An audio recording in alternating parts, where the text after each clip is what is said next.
Truth, logic, action, power. It's the GreggHoush Show here on New Revolutionary Radio. From the Leonard School in Malden, Massachusetts, Gregg and company are here to bring a sense of ethics to your news. Whether it's politics, activism, or current events, we always seek to inform and never to deceive. Let's start the show. Hello and welcome to episode 41 of the GreggHoush Show with wonderful co-host Kayla Avery. That's me. And as always, our other wonderful co-host. We got the Mac Daddy. It's the Mac Attack. He's the mac and cheesiest. He's the Kraft Macaroni. He's spectacular. He's coming at you. He's the Mac truck coming your way. All right, so Mac. Hey, it's Mac. And we have a returning guest, Nicole Masalam. Hey, Nicole 2020. Yes, Nicole for president, by the way. So all kinds of fun stuff has happened. As always, you know, like I really thought when we first started this show that we were going to be sitting there wondering what to talk about, but or like actually have time to prepare things like weeks in advance instead of running out of time every episode just to cover what happened this week. I never thought that we would have a problem with that because I don't know if you've met 2017. Instead, like, you know, every show we cut like 3 pages of notes we don't get to. Like it's just insane. Don't even bother making notes on a bunch more stories that we know we aren't going to get to. Yeah, because usually like by the time I get here in the afternoon, there's usually like something breaking like right before like during the car ride here there's always like a breaking news cycle like as I'm like on my way and I'm like, oh, what do I have to catch up on now? Insanity. So Chris Christie today, huh? So you wanted good news to start some shows with in 2017 and it just happened that the gods are somewhat alive in 2018. Yes. Not 2017. Okay, it's brand new still, 2018. Okay, Yeah. We're still getting to know each other. And yes, we got a great. Tony was supposed to bring it up and he didn't. But all of my 8s look like that now, just so you know. Because Because I draw the 7 and then that bodes well for radio, by the way. Yeah. No, so Chris Christie got caught at the airport. He wanted to go through the VIP door like he's been going through as governor, but now that he's not a governor, he's a nobody. That means that he doesn't have to go. He's not allowed to go through the VIP door, and so the DSA kicked him out and told him to get in line with the rest of the nobodies. Yeah. And then what I love about it, it's such a New Jersey like rule that like former ex-governors don't get protection. He's only allowed to have one police detail by request for 6 months. So that means if he requests a police detail, that if someone's available, they'll send only one person, and you only get that for 6 months after you leave office. Like that is such a New Jersey like rule. I just want to know if they got a photo of his face when he was being told that he needed to get in line, because I just imagine the facial expression there. You know, he was trying to be like, don't you know who I am? And they're like, we know exactly who you are. Yeah, you're no longer governor. Wow. I wonder how many people standing right there near him had to sit on that bridge in traffic every day. Oh, it was the New York. I wonder if any of the TSA agents did. Oh yeah, because they're run by the New York Port Authority, who Chris Christie was trying to f over. So, so that was a beautiful moment. That's our good news for the day. Yes. That Just just back to being a commoner now, huh? Yes. a disliked commoner. Now when people aren't allowed to use the beach, he's one of those people. Yep. I want to see him try to show up at a public beach in the summertime. See what happens to him. I mean, I as want long that as to he's happen. awake, it's okay. But if he falls asleep, I'm pretty sure he gets buried. Or, you know, like Greenpeace shows up and tries to roll him into the ocean. I mean, yeah. Oh, good For riddance multiple to different reasons in his case. Indeed. Yeah. Good riddance to him. Good times. So this week, we were supposed to get the Trump Fake News Awards. And at first, he was, of course, supposed to... We were supposed to get these like 2 weeks ago, too. Yeah, he was supposed to, you know, do it on air. We were all going to see it. It was going to be a spectacle. And then they learned that night might not be too smart of a move, as in it might not be legal for anyone associated with the White House to do that. And for once, that actually appears to have stopped someone. And so then they decided they were going to just put it up on some of their media. And then they realized that's the same thing. And so Doesn't that help. delayed it a little bit longer. You had the late night show host too, like salivating too. Oh, Like yeah, they they were were just waiting. like waiting. It's like the sharks underneath the like. Colbert took out a whole like billboard ad about it, like Yeah. like offering like a chance. He's like, oh, if you need some advice on who to pick, like let me pick me. Yeah. And then what was it, yesterday? Today? Yesterday, I believe. Yesterday, the 2 weeks the ago, a awards month ago, we don't know. finally came out, and they were on the GOP's website, which of course was not ready for it, and so it crashed, and they had to fix it and get it back up. It was quite a hilarious set of events. I mean, just the idea, one, that he would do it at all, that is not a presidential thing. No, that is like the exact opposite of presidential. Wow. And so he puts out these awards, and they end up going out on the GOP's website. And number one, Paul Krugman. Who isn't a reporter? It should be noted. Yes. He's being criticized for an op-ed he wrote in his column of op-eds that are expressly not news, but rather the opinion of, award-winning economist Paul Krugman. Well, Not in any like way, shape, you know or how like form. an opinion sometimes becomes like news. Yeah, sometimes. If you're watching Fox News. Well, I thought that was the whole channel. Yes, so you can see how Trump gets confused what news is. That is a fair True, point. Chad. I don't believe in unbiased, unopinionated news. Actually, Well, no. I'm over Well, there on the side of Glenn Greenwald, where that just doesn't exist. Yeah, So just Well, be yeah, upfront you about can't it. be Yes. 100% objective all the time. But No. there's There's always still bias. You can You still can't be 100% objective any of the time. You can be close, but not yeah, not I 100%. think you can be objective to a degree Sure. if you don't have anything opinionated about it. But And if you said that to Trump, he would think you meant objectify, of course. There's a big difference between actually attempting to be objective and just completely tossing it out the window. Sure. And I think we all know which one Fox News does. oh, I never think they had it in their hand.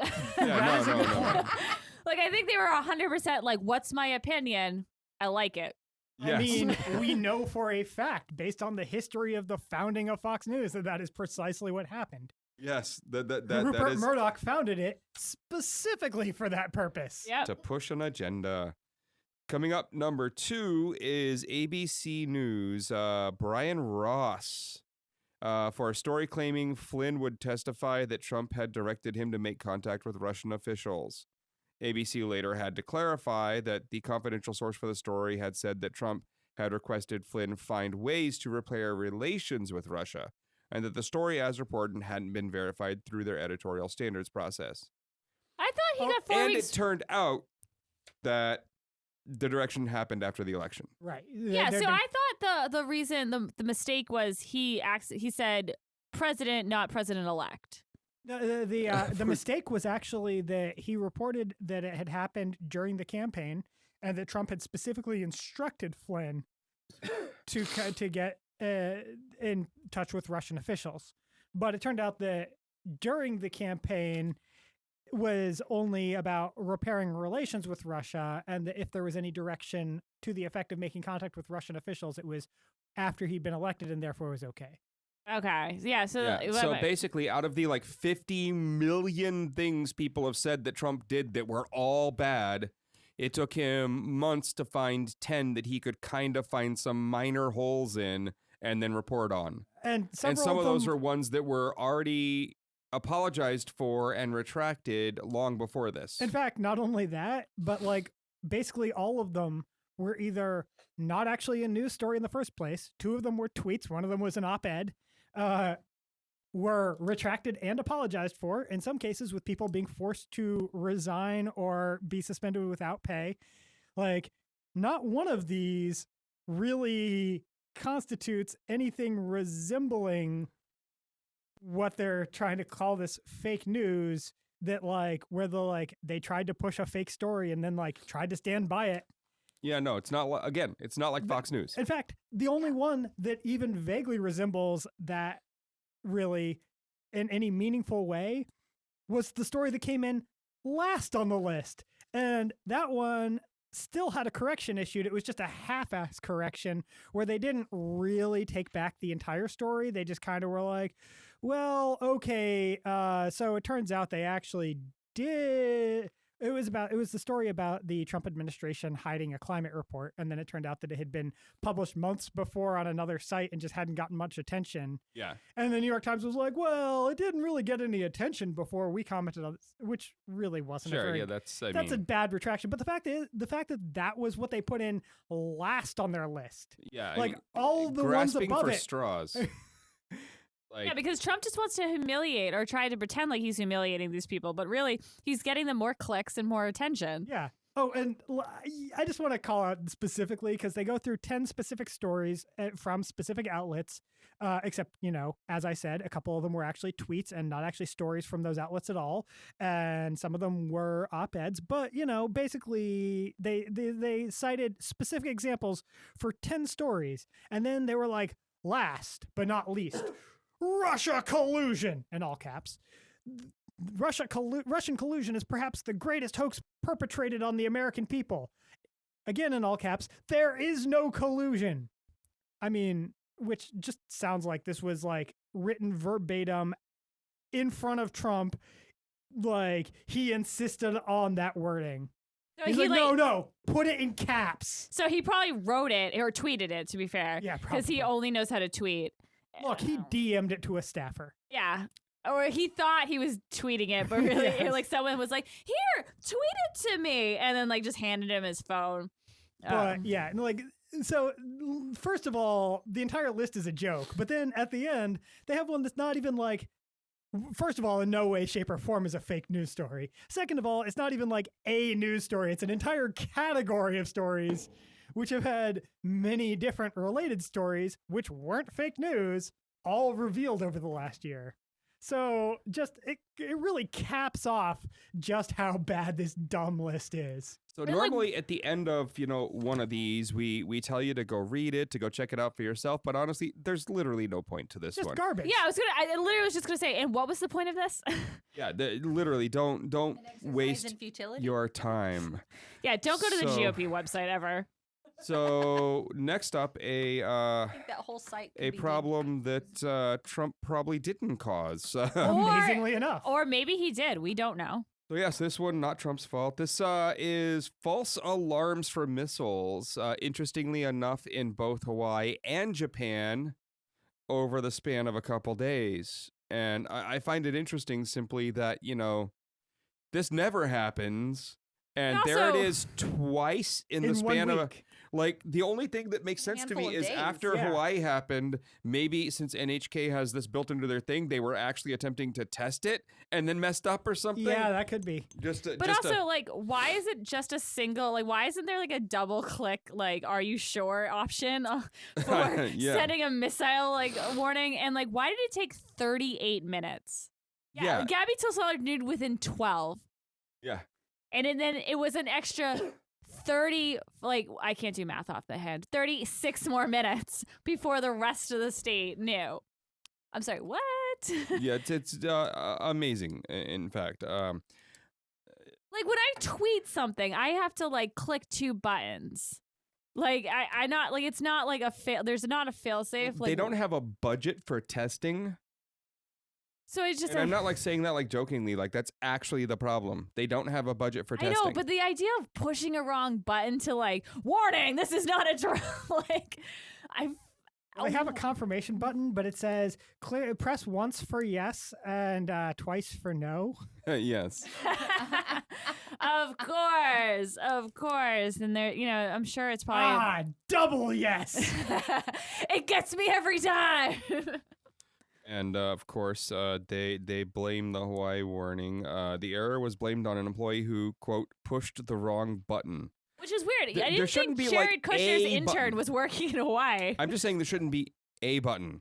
That's what I'm saying. There should be extra What kind steps. of message is that to have attached to I press one button and this ballistic missile warning goes out to everybody. Does that office not have a bring your kid to work day? Because every button gets pressed if you have a bring your kid to work day. Like, you can't do that. And also, like, if it's on a new like trackpad type of like a touchstone, like if you're like a touch Yeah, you just screen, don't know if you're like. you will always press the buttons if it's a touch screen. Like, there should be some fail safes. I don't know. To me, of course, my dad was like, I wonder if this was planned, you know, like as a way to like get people on their toes, which I wouldn't surprise me if that was to happen, but I'm not going to go into loose mensch territory. But I mean, I can't imagine any Yeah, don't. motivation for NHK to participate in that, though.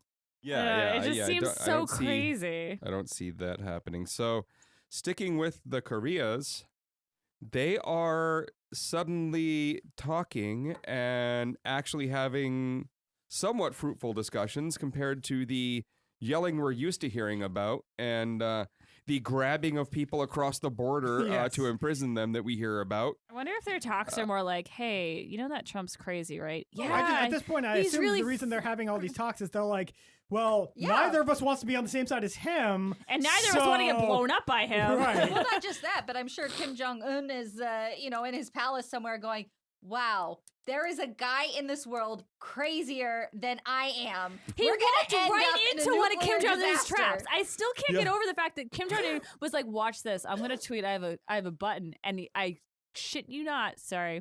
We'll leave that out. I swear to you, he's going to come back and say he's got a bigger, fancier button. I swear. And then, of course, within days, Trump's like, you tell Kim Jong-un I've got a bigger, fancier button. And like, you know, and it works. Yeah, you know, he was laughing about that, like being like, he walked right into my trap. And then, I mean, I kind of suspect that, you know, the South Korean government was like, man, we really need to talk with North Korea and get this calmed down, because I'm genuinely not sure that Donald Trump will even bomb the right country. Oh, yeah. I don't know that he knows which Korea is which. He probably thinks we're all one Korea. Wow. Yeah. I mean, well, which one does he think the beautiful ladies come from? Didn't he say that about someone in his administration? Or well, he was wondering why they didn't have a beautiful woman going to negotiate with Kim Jong-un. Oh my God. Yeah, that was the thing he asked. So this was you didn't hear about this? That's I've deliberately been avoiding the news for a little bit now. That's probably for the best. I just can't. For your own take sanity. the absurdity anymore. It's just. I know, and then you come on our show and you're like, "What is happening?" So the Koreans now are going to work together. Well, a few of them are coming over. On so the Olympics, they're gonna try and share some teams. They're gonna maybe put together a women's hockey team together. They're waiting on, talks with the IOC for that, the International Olympic Committee. Well, even if they can't be on the same country, they're gonna walk out together carrying the same flag, a unified flag. Those are, I mean, sure, it's the Olympics, like, who cares? But at the same time, like, this is like, the symbol of this is nuts. Yeah, and I also think the Olympics is like the one time where people do have pride for their countries, even though, like, as much as we make fun of America because it's like a circus clown show. I watch Cool Runnings like at least 5 times a year. I just watched the Jamaican bobsled team, man. That's the best. I just watched the Miracle on Ice movie too, with like, you know. So it's like, I think no matter what, like, I think like the Olympics is the one time where people do get nostalgic, and like not so much like for quote unquote the country and like the government, but like, these national pride. But these are like our neighbors. These are our people. Like, like these are someone we can be proud to represent. Like, be like, yeah, that is someone I want to be associated with. So I mean, I think I think was it Mac? You said it right before the show. You're like, Trump's gonna go down as I guess he's gonna be the guy that unified reunified Korea, just because neither of them want to be on his side. Yeah, which is a crazy thing that we're saying. It is. Like, I never wanted that. Like, I don't want that to be a thing that we have to say, because I don't want to give Trump credit for anything. But this is something he's going to actually get credit for. It's going to be entirely despite himself. Yeah, and he won't know it. Yeah. So, wow. So Korea working on all kinds of fun stuff. So another fun one. Speaking of countries. Well, no, I mean, so on the internet, one of the things that a lot of us are fighting these days is to win the war for net neutrality against basically one man, Ajit Pai, and An Ajit punch in the face. right, and so David Kofnis. I I have thought no it was idea how you pronounce his Coffins. name. That's his last I name. thought it was coffins. Yeah, he's a researcher at Northeastern University. He wrote an app called Weehee, which is intended to detect violations of net neutrality. So it'll tell you if your ISP is currently violating net neutrality. And he submitted it to the app store for Apple there for iOS, and they denied it. And of course, everyone goes up in an uproar. But Yeah, because Apple wants to probably Apple violate. might be on board for a little of that. Who Yeah. knows? But after the denial and everything else, it hit the news. And this is one of those rare moments where the uproar and the news led to Apple coming up with a story of, no, we want more information, and then maybe we'll let it in. And then they miracle said, sure, it'll go right in as soon as he explains one thing. Public pressure. And it's Public pressure hilarious works. because what they did was they asked him for a technical description of how his app can detect whether providers are throttling certain types of data. What his app does is very simple. It downloads content from 7 different major content providers like YouTube, Amazon, Netflix, Skype, stuff like that. And it just measures the speed it gets. So it looks at all of these and some regular data that it downloaded from random sources and sees if there's a difference in speed. It is super simple. You do not need a technical description. Yeah. Literally 30 seconds of explanation or looking at the program for 8 Yeah, seconds. it runs a speed test on your line to make sure how fast your line actually is running right now, and then tests those providers to see what, if they're running at that speed or and not. looks to see if there's a discrepancy. and Every then one tells of you. those should be able to run at the full speed of your internet And also, connection. if they've looked at, do they look at half of the apps that they have in their app store? Do they ask, do they there's ask technical questions? There's on, kind of a review process. I know, but Sort it's of. if you actually look, especially it's did you ask Grindr what their technical questions about before you approved it? No, I don't think so. Also, it's even funnier because, before they reversed their position, the original status was the App Store reviewer telling him that, quote, your app has no direct benefits to the user, end quote, and flagging it for objectionable content. Oh, Yeah, so shocker! they We've never. objected to you finding out that you were throttled. So we've never seen that with a social media platform, flagging something as objectionable and offensive when it's clearly not, and it's AppStoreJail.com. That's gonna be my yeah. second site, guys. App Store Jail, I like it. Then we'll have new keywords to find Kayla on the internet with. Oh God. So, staying tech for a minute, Bitcoin's down 50% from its all-time high, and most of that drop has been in the last 2 weeks. And I think it's funny personally. I see Bitcoin going up. I see it, ending up long. For the people who can withstand 20 and 30% drops and rises, on the daily. If you can just hold, I agree. I think it easily hits 40,000 within the next 2 years. Fine, but you've got to be willing to just close your eyes and hum and put your fingers in your ears and ignore this massive set of up and downs. But Seriously, literally within about a 24-hour period, yesterday it dropped as low as $9,500 per Bitcoin, and now it's just shy of 11,300. That is one 24-hour period there. What's it even I don't know what it is even based off of. What people are willing to pay for them. That's literally all it is. There is no underlying value in Yeah. no, the exchanges base it on volumes. So as volume of buys goes up, the price goes up. As volume of sells goes up, and there's nothing stopping flash crashes or anything else. But haven't they already predicted a bubble for this? Oh yeah. Because cryptocurrency, it's already got a bubble, or in a bubble or something. I don't know. Sure, but yeah, there's a big crypto bubble, and that's just Everyone seems to be crypto crazy right now, with Well, Kodak announcing, and then there one was of a the- Long Island That's iced how teas. bubbles work. sure, yeah, Literally how bubbles work. yeah. Remember pets.com? Or just .coms in general. Yeah. So one of the funnier ones was, of course, Chris Larson, who founded Ripple, which is another cryptocurrency kind of setup, but it's not in the end intended to really be a cryptocurrency itself. It's hoping to be a transfer mechanism for big banks and everyone else to use to kind of replace SWIFT and other international transfer systems and whatnot. But what's funny about it is it went up just gigantically from about $1 to $3.43, I believe, total per Ripple. They're called XRP, just like Bitcoin's called BTC. And that took the founder of Ripple, Chris Larson, from being worth, well, already an astounding $15 billion a couple weeks ago, up to worth $59 billion, $59 billion, almost $60 billion.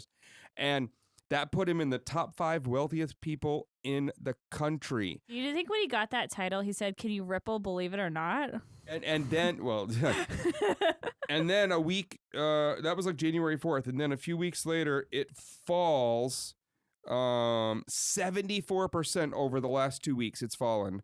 And so he went from being worth on paper almost $60 billion to being worth about $15 billion. Now, sure, $15 billion, F you, like no one needs that kind of money.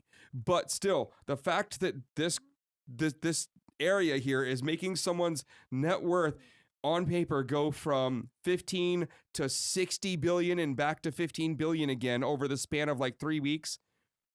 What? Right? There's nothing stable about that. Yeah, in the space of 2 weeks, his fortune halved and then halved again. You should have taken the money and run. Yeah, Maybe right. come forth, Well, yes, but you can't do that because the second you start selling, the value goes down, and we saw that with. Yeah, but if you're going to be like a $55 billion man, I don't care if it sells or not after that. If I got my money, see ya. But he would never be able to extract that much. He'd extract like a few billion before. How will he ever live? I know, but the price tanks. So what instead you want to do is you want to keep it in and then leverage that. Yeah. You're saying words I don't understand. Banks will give you lots of money based on what you're worth on paper. I like that. Yeah. And you can get it insured. And not only will they loan you lots of money, they'll loan it to you at way more favorable rates. Because you're worth that much money? Like and the you have paper assets proves it. backing it. Yeah. It's not a Well, collateral I don't know if free these loan. are assets. Well, they're classified on paper as assets. Sure. They're For the next 24 hours, maybe. Yeah, exactly. Well, we already established that in that 24-hour period, the value will change by like a third. Cryptocurrency isn't currency; it's commodity in the U.S. According to the SEC. And Which is essentially like currency. No, it's like gold or diamonds. Yeah. Commodities fulfill some of the same functions as currency, but they're also used for very different things. And pork bellies are commodity. Yeah. So like it all kinds of things are. But another both funny and sad one this week, BitConnect, which was this giant Ponzi scheme in the Bitcoin world. It managed to be both a Ponzi scheme and a pyramid scheme. Yeah, that's actually impressive. What's the difference? Okay, so in a Ponzi scheme, a person tells people that they have some sort of investment opportunity. And those people give them, money and that they will pay out some ridiculous rate of return. And then they don't actually invest any of the money. They take all the money and they pay out some of it as the returns to the initial group of investors, just so that they can get, perceive that they are getting that money. And then they bring in more investors. And as more and more people pay in, they only cash out to the people that demand to be paid out. Their goal is to try and keep people to get their money to stay in, where on paper it's growing massively because they're offering some ridiculous returns. And then it turns out that, at some point, they've been extracting all this money out of it themselves on the side. And there's none left, even though paper says there's a lot. The paper says there was a lot of money, but anyone that tries to cash out suddenly finds out there is no money. Whereas in a pyramid scheme, they bring in people to fund it, but they tell them that you'll get paid out by the money being paid out by other people. Yeah, I know with pyramid schemes, So it's like the recruitment part of it. essentially Yeah, the it's all difference about is, recruitment. the difference is recruitment and what sort of what they claim about the payment structure. In a Ponzi scheme, it is allegedly a secret investment method that they don't reveal any details on. Whereas in pyramid schemes, they're more direct about the fact that So BitConnect ended up being Yeah, both so- of these. so- and yeah. it should be both, So which is that's super impressive. impressive. they claimed to have a bot that they had trained, this piece of software that they had written and trained that could play the market, the cryptocurrency market, and it would buy and sell off of different exchanges and whatnot, and hit the dollar difference between the exchanges, and it would watch the fluctuations up and down with stops and buys and sell orders and all this other stuff. But their bot was smart enough that it had beat the market, so they were making amazing returns, but they needed more capital to do it. So you would give them Bitcoin so they could, actually use it. So you were lending them your Bitcoin. So you'd give them, say, 2 Bitcoins, right? Now, today, that's like $22,000, but you'd give them 2 Bitcoins, right? And they were supposedly in the background trading it and going back and forth and doing all these other investment structures, but with a bot, a piece of software they were claiming was amazing, right? And then you were getting returns of 1% on the money you put in every day. So every day, 1% was coming back. So every year, it'd be 365% coming back of the money you've lent them. So their bot must have been really good. And then you were also making money off of the people below you that put money in that you referred in. And They actually hired affiliate marketers to do a multi-level marketing scheme as a pyramid scheme. Yeah, and the shape of it on their website was So even they drawn were out as a busy. pyramid. Yeah. And were real the busy. math on their website was so bad that, if you were taking that 1% return, if you put in, it was like $1 million into the math literally on their website that they lay out for you, and then you took their rate of return that they were supposedly giving you every day, and you just reinvested nonstop and never took a penny of it out, by the end of 3 years using their math, you would have $18 trillion, which, of course, that's not a thing. But people were falling for it. There were thousands and thousands of people on this. There were tons of scammers on YouTube.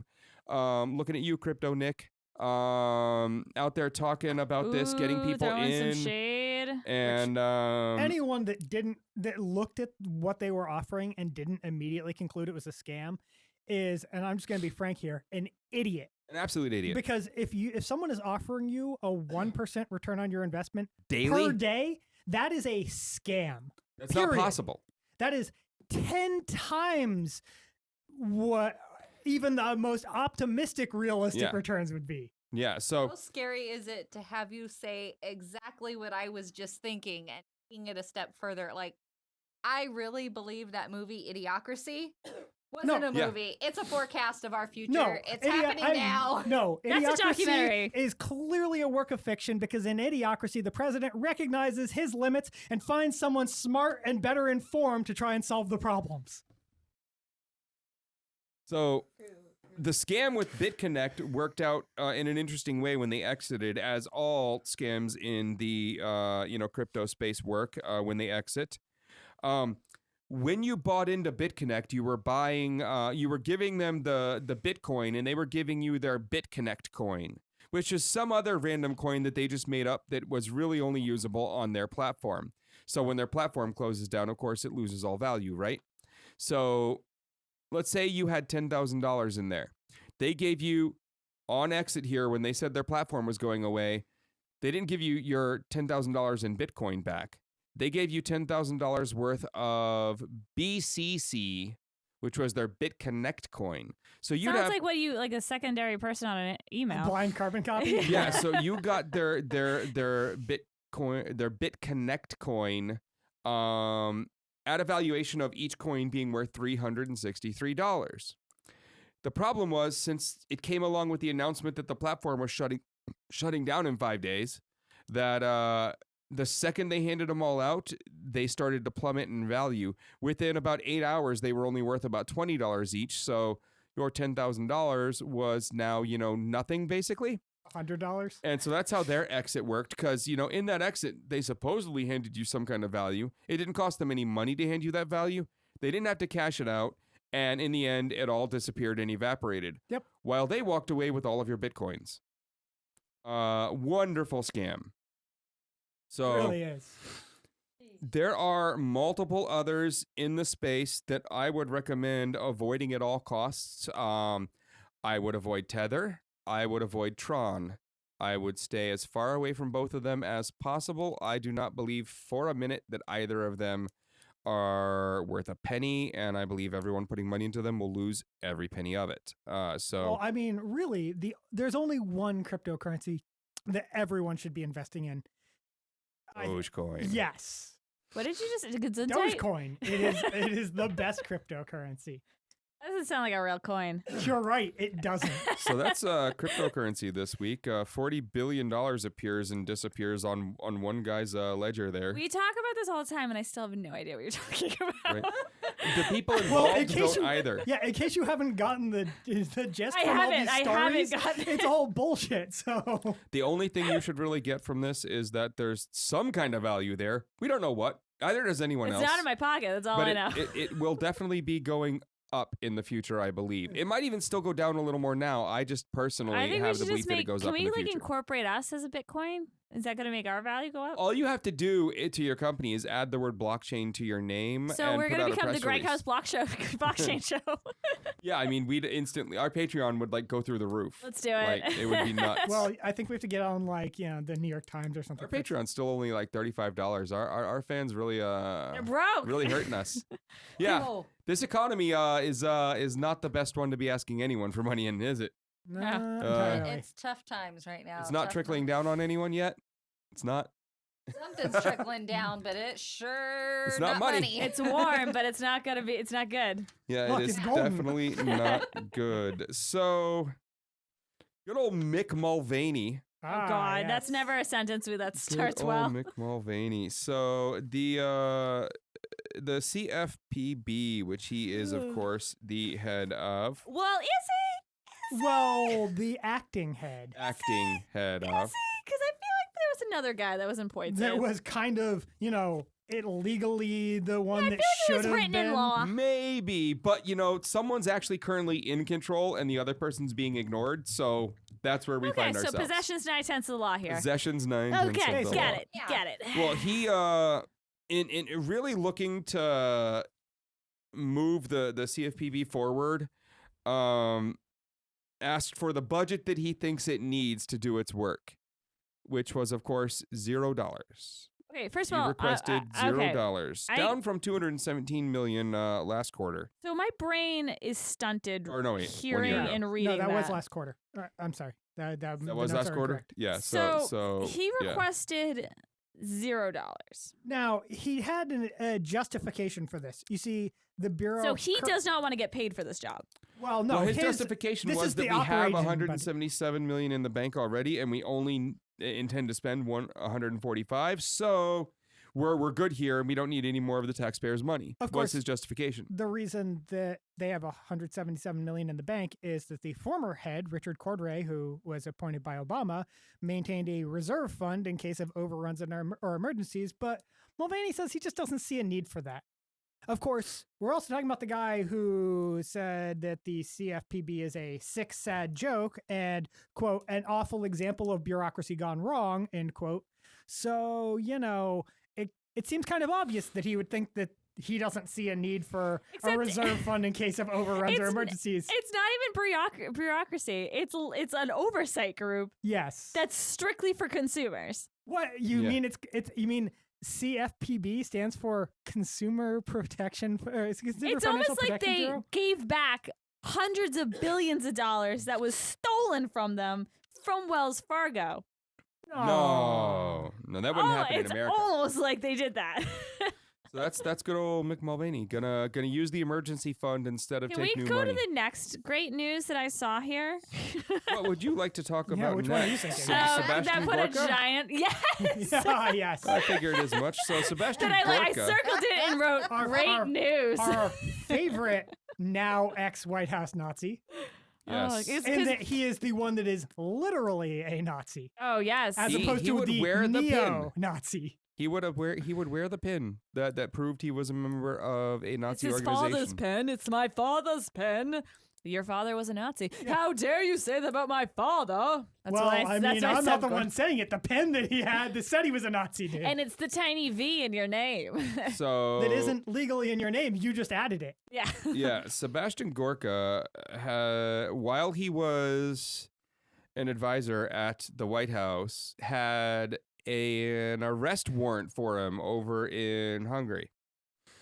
Just seemingly waiting for him. The second he set foot back, they were going to arrest him on firearms charges. Now, there's an interesting thing there. See, well, at that time, those charges had been issued. He had to fill out security clearance paperwork explaining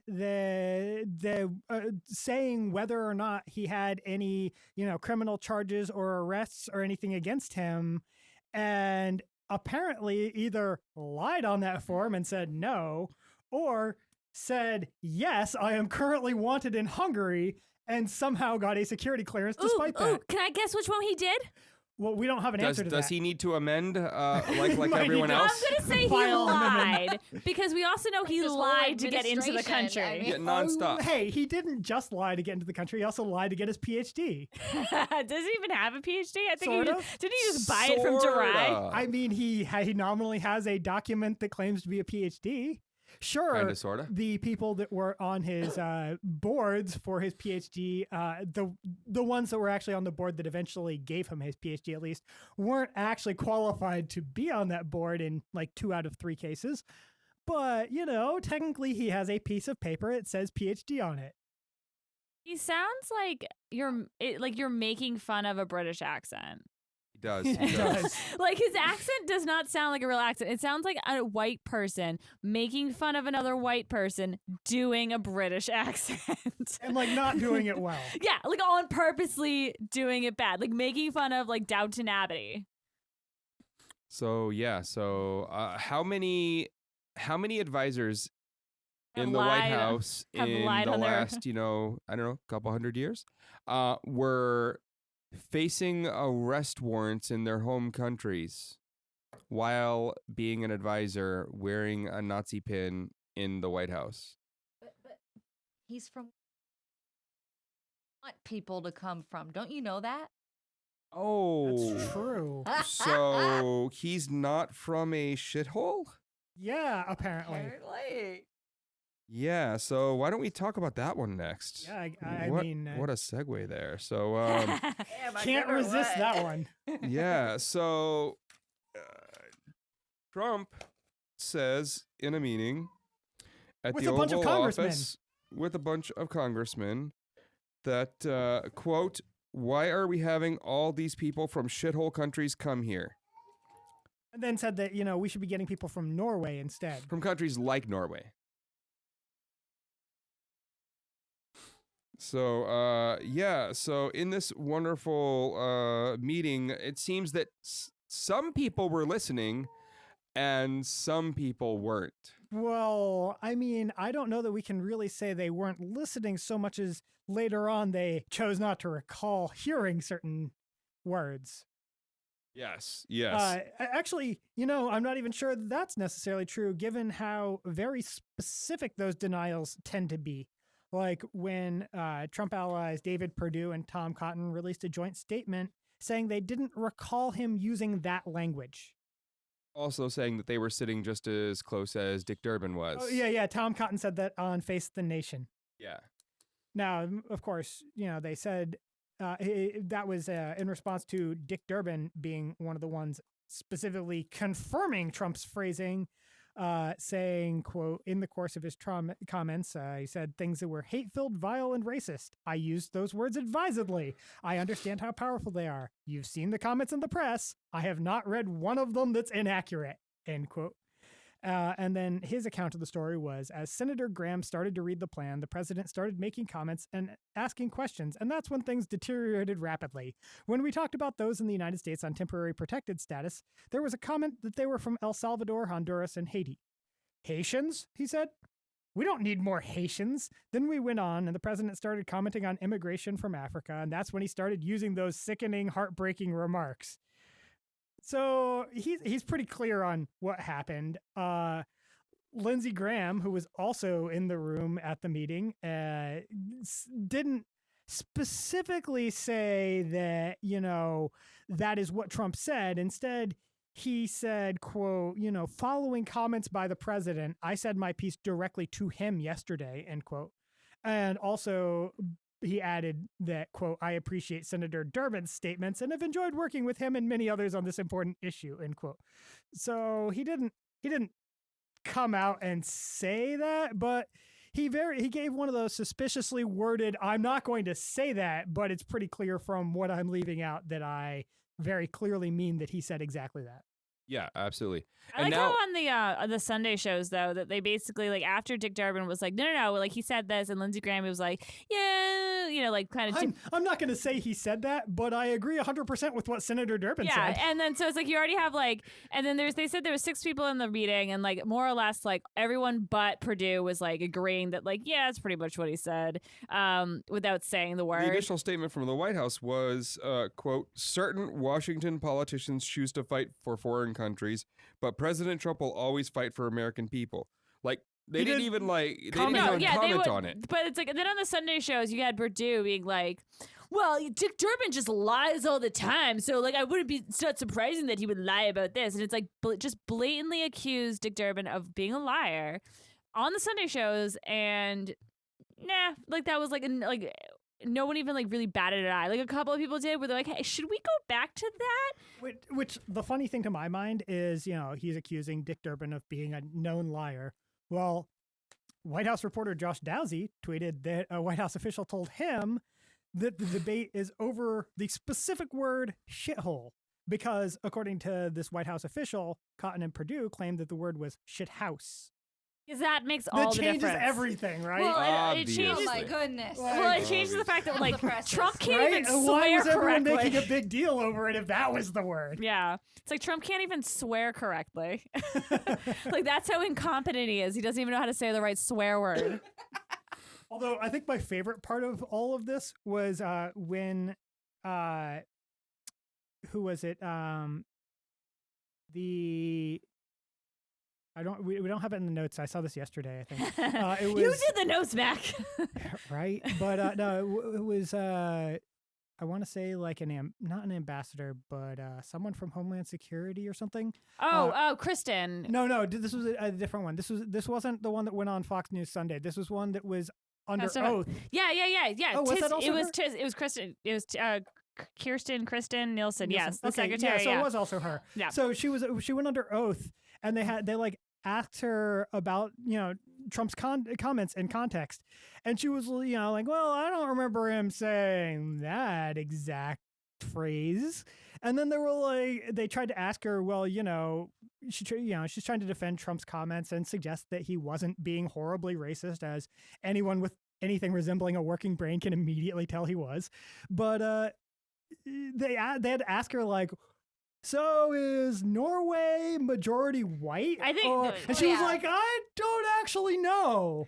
Yeah, no, Senator Leahy asked that question, and she was like, well, and like, would you I agree that it's mostly white? She's like, I certain. don't know, but like, maybe I would think that's true. I would assume that. It's like, and then I was like, that makes me feel really secure that you don't know about countries. Except it's just like the most blatant lie ever. Yeah, like not even a subtle lie. Yeah, like your department, you're supposed to know I don't what country. care what department you are from. Right. If you are old enough to feed yourself, you know that Norway is all white people. And if you don't know what Norway is, you're like, I haven't heard that country before. That means it's probably white. It means it's probably white.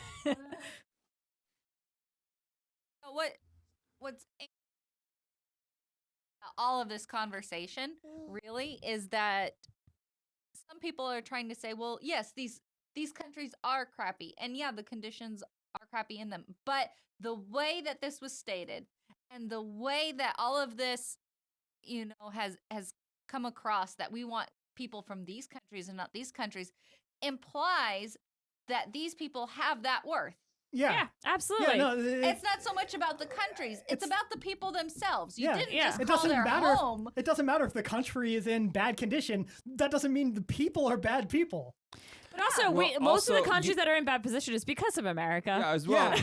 America and other countries. I mean, when you look at Haiti specifically, how long did we not work with them after the slave revolt? And El Like 50 Salvador. years. It was like 50 years that we did not help them in any way because the slaves revolted, and we didn't want Also, to. that we you know, sort of be helped seen- install a murderous dictator there, Maybe. who kind of It ruled seems the country. to be our go-to move. And then El It really Salvador does. is Yeah. well, yeah, we actually, talked about that one. Yeah. similar I know, setup. and like the whole point of like, and So then all of these supposed shitholes, Are our fault. yeah, America definitely absolutely. helped create. And like what drives me crazy is like like this whole merit base or meritocracy and merit base.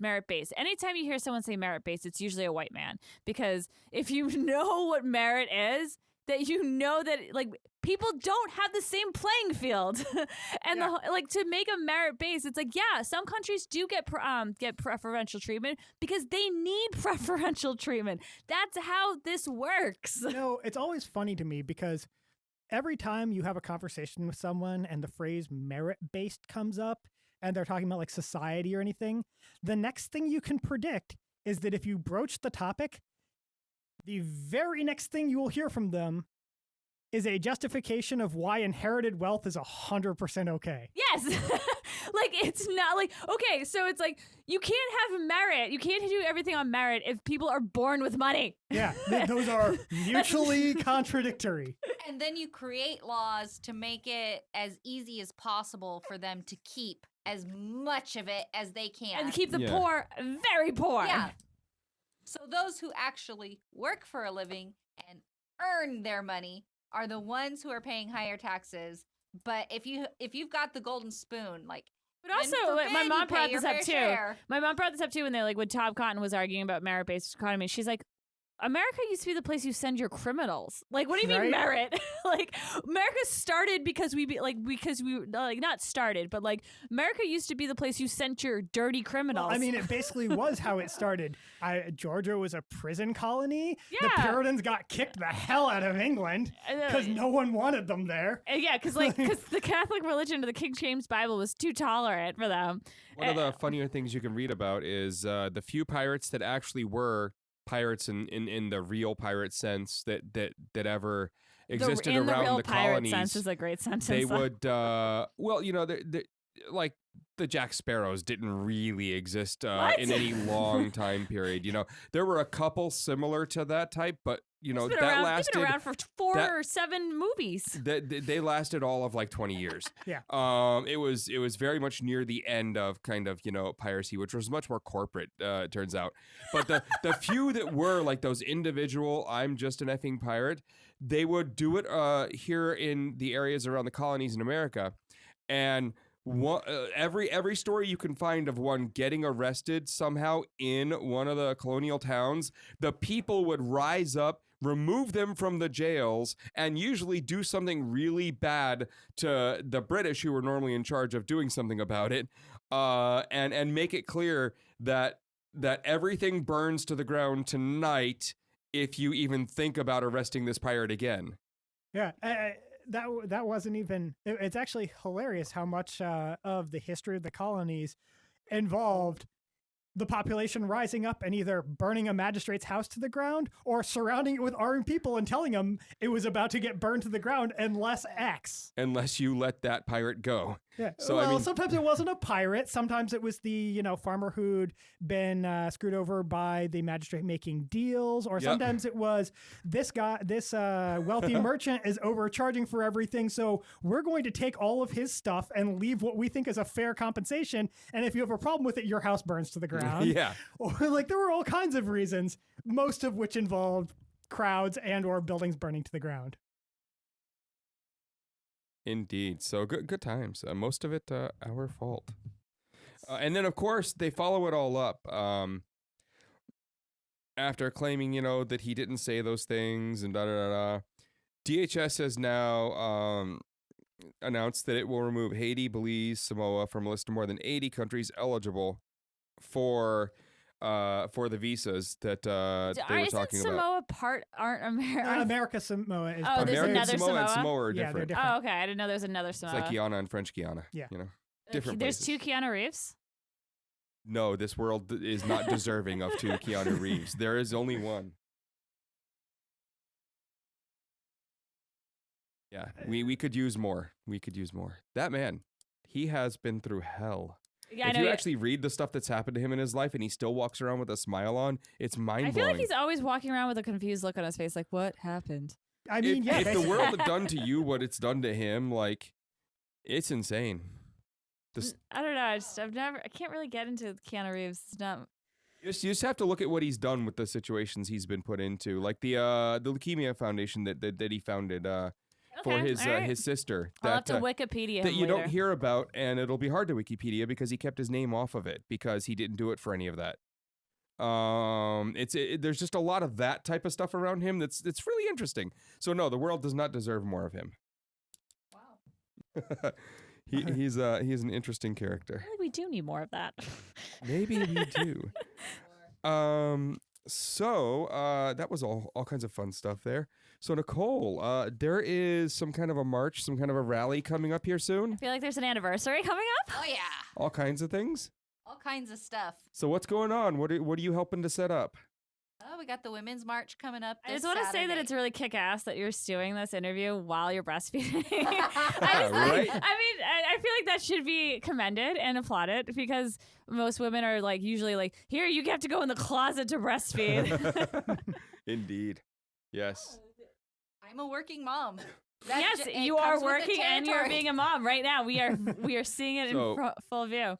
We So like there's it. the Women's March coming up, which everyone's working on. I believe Anna is over helping with one of the planning meetings right now. Yes, she is. She's And that's going on over in Cambridge. So this Saturday, in the Cambridge Commons, just outside of Boston, is the next Women's March on the anniversary of it happening last year, right? Yes, that is correct. And if I understand things correctly, there is going to be a group of counter protesters. There's always Possibly. counter Yeah. protesters. They've said they're coming, but like most counter protesters, we'll see if they even show up. Yeah, I don't think so. And if they do, it's gonna be like maybe 10 people. Perhaps? Well, yeah, like Yeah. 30 Yeah. have said they're going, which means 5 show up. yeah.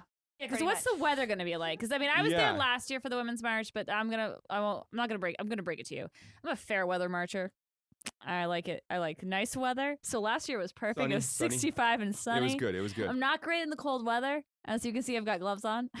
I'm in the same boat. So Like, do you guys- I don't handle the cold, but I will be out there in the cold, Shit. shivering. I might just But I'll be FaceTime you. when does it start?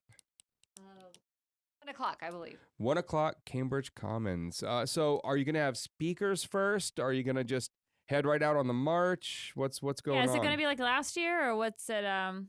I haven't really seen the programmer schedule yet. They're still kind of, I mean, it's getting really close, but they're still working on so much planning. Yeah, they're having a meeting right now, actually, Yeah. to finalize all of that. So I'm hoping they'll let me know soon, as I'm slated to be one. So Yay! You have to record that. very excited and nervous all at once, but I think it's a big honor, that after a year of activism, a year of work, we still have a lot more, to go. Oh yeah, I mean, what they say, 50 miles in the woods, 50 mile out, and it's been 150,000 years of in the woods. So we've got some time. We've got some work. It's supposed to be 45 and partly cloudy for you there. Okay, it might be doable for me. You could do that. You could It do might that. be doable for me. Yeah. You could do that. So everyone should show up that could. And if the counter protesters do show up, they are a group called the Anti-Marxists, because of course there's weirdos out there who think feminism is Marxism. Now, I've encouraged don't get several participants in the march, but I don't think any of them are following through. So if anyone somehow hears this and has time to do this beforehand, I highly encourage someone to get one of those, vinyl banners printed that has a stylized image of like Groucho, Harpo, and Zeppo, and then just says Marxist for feminism. Nice. If I was We like, need to just have that on hand. Right? No, now we just like need that for like future preparation. But Yes.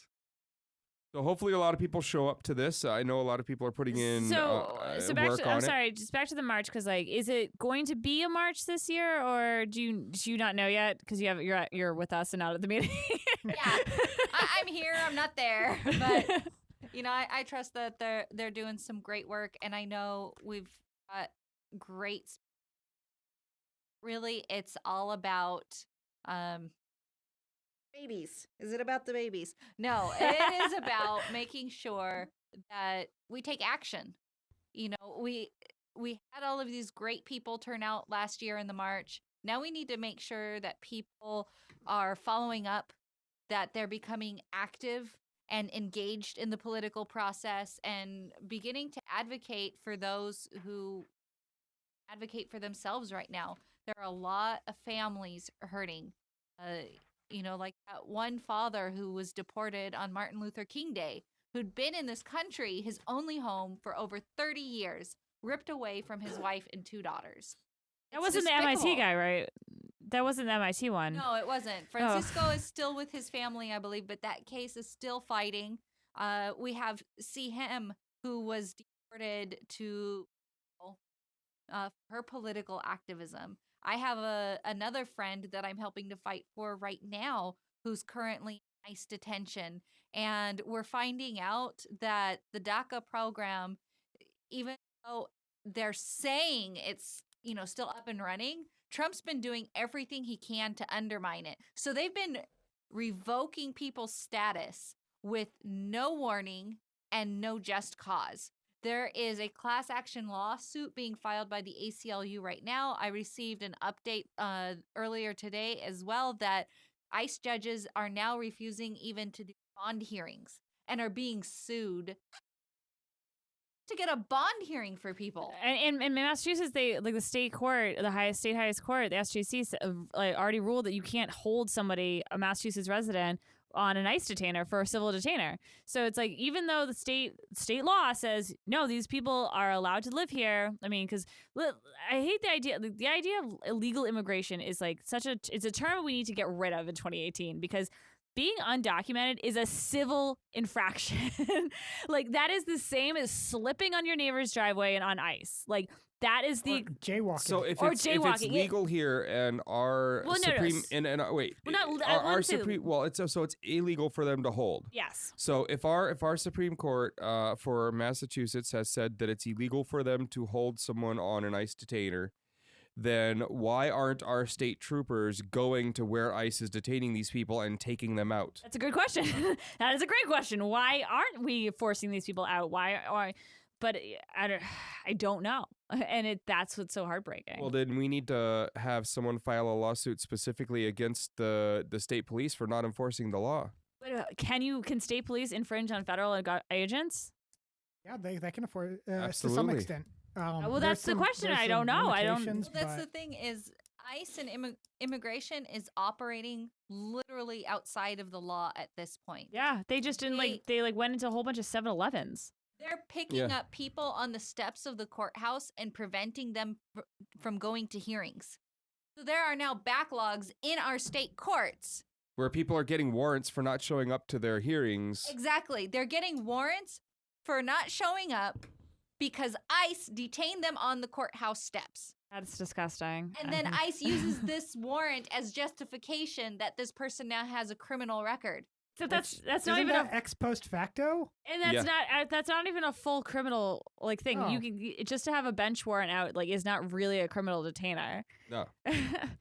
So we, I think, Ugh. need to get someone It's a- to ask the state police why they are allowing this to happen within our borders. So when we should be calling the the state attorney general who filed on behalf and got got the actual ruling from Yeah. the okay. Well, and that's call a thing call we're gonna Elizabeth make happen. Warren's office, call Senator Arky's office, call your Let's call your have that Congress, question. call your We'll- congressman. We'll have an why, answer as to why they're not Seth doing that next week. Moulton, I know if you're in my district, which is Middlesex district, I know Seth Moulton has been a huge advocate for immigration and has been one of the he's been dead against the Muslim ban from state day one. Has called it a Muslim ban on TV.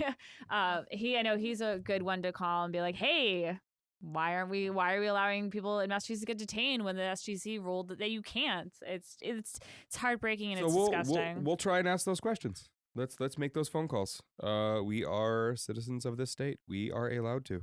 So we'll have answers as to how our phone calls went next week. Well, yeah. And whether we're still not in custody because Kayla does kind of let her mouth run, and I let my fingers do all the talking for me on the internet, and then I get in trouble. I just think I'm on a no-fly list. We'll find out. The state attorney general is a little different than Facebook there. No, I call that office quite regularly. Let's do it then. Maura Healey, I'm a huge fan of. Think she's doing a great job. Indeed. But yeah, no, you're absolutely right with 2018 is going to be a telltale sign for a lot of us, and especially when it comes to the left and the Democratic Party, we all want to change. Well, let's put our money where our mouth is. Yeah. And let's put our work where our money and our mouth is. In Massachusetts, we've set the stage. Last year we passed one of the most platforms for the Democrat Party in the state of Massachusetts. Now it's time to put some teeth at. We have another convention coming up. Elections for delegates and caucuses are coming up as well. People need to go and get involved in the process, learn about the parties, and make sure that we are endorsing, that we are nominating candidates who are going to fight for all of our citizens. And we need diversity too. We need to have a diverse voices because we need representation of everybody. We need more women up there. Absolutely. Yeah.